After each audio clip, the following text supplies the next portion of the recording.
நம்ம வீட்டு சித்தப்பன், நம்ம வீட்டு மாமன், பக்கத்து வீட்டு பெரியப்பன் அப்படிங்கிற மாதிரி ஒரு எளிமையான தோற்றம்.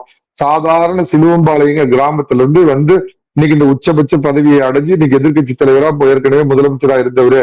இந்த எப்பயுமே அந்த கிரவுண்ட் கனெக்டிவிட்டின்னு ஒண்ணு சொல்லுவாங்க தம்பி. அந்த கிரவுண்ட் கனெக்டிவிட்டி இன்னைக்கு நீங்க ஒண்ணு இல்ல.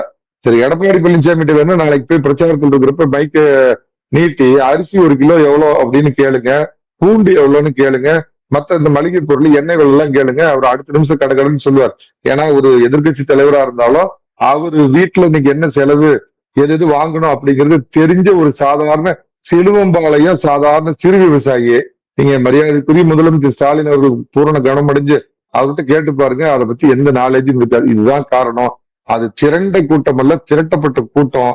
அவர் பேசி முடிச்சதுக்கு அப்புறம் மக்கள் விலகாம நிக்கிறப்ப அந்த முன்னாடி போற கான்வாய் எல்லாமே தயவு செஞ்சு வழி விடுங்கன்னு கேட்டு மக்களை விலக்கிட்டு அதுல நீச்சல் அடிச்சு வெளியே போறதை வச்சே தெரியுது.